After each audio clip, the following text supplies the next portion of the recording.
बिस्मिल्लाहिर्रहमानिर्रहीम। आज 8 अप्रैल में पिछले 24 घंटों में कोरोना वायरस की जो सिचुएशन है सूबा सिंध में, उससे आपको आगाह करना चाहता हूँ। कल तक मैंने आपको बताया था कि 10,223 टेस्ट हम कर चुके थे। पिछले 24 घंटों में हमने 758 केस और किए हैं टेस्ट, और इन 758 केसेस को मिला के टोटल जो हमने टेस्ट किए हैं 10,981 हो गए। इन 10,981 टेस्ट में आज 50 और लोग इस वायरस में पॉजिटिव आए हैं। कल तक ये नंबर 986 था। आज सुबह तक 1,036 लोग पॉजिटिव आ चुके हैं हमारे पास। इन 1,036 में से टोटल 280 लोग सेहतियाब हो चुके हैं। कल तक ये तादाद 269 की थी। 11 लोग और रिकवर कर चुके हैं। इस तरीके से टोटल 280 लोग सेहतियाब हो चुके हैं। अनफॉर्चुनेटली 2 लोगों की और डेथ हुई है पिछले 24 घंटों में, और अब ये लोग इस वबा से जिनकी हलाकत हुई उनकी तादाद 20 हो गई है।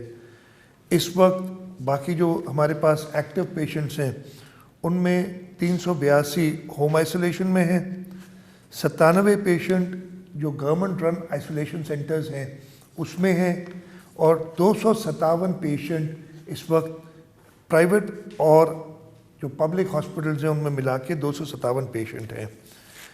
हमारी पूरी कोशिश है कि हम अपनी टेस्टिंग की तादाद को बढ़ाएं, ज़्यादा से ज़्यादा लोग आइडेंटिफाई करें ताकि उनको आइसोलेट किया जा सके। लेकिन इस कोशिश में हमें आवाम की मदद की ज़रूरत है। जो मैं कहता रहा हूँ कि घर पे रहें, एक दूसरे से दूर रहें। आज 14 शाबान शब बारात की रात है। शब बारात मग़फ़रत और रहमत की रात है। शब बारात पे हमें अल्लाह ताला से गिड़गिड़ा के दुआ मांगनी चाहिए। अपने घरों में बैठ के दुआ मांगनी चाहिए सबने कि अल्लाह ताला हमें इस मर्ज़ से जल्द निजात दिलाए। इसके साथ साथ अपने बुज़ुर्गों के लिए अल्लाह ताला से दुआ मांगे।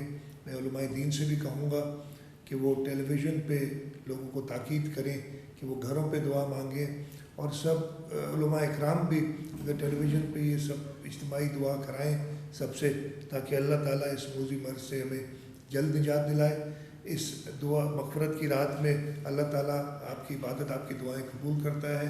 मैं सब मुसलमानों से दरख्वास्त करूँगा कि आज रात ये शब बारात की रात कोरोना की वबा की निजात के लिए इज्तिमाई दुआएं घर पे बैठ के मांगें। आपका शुक्रिया। पाकिस्तान जिंदाबाद।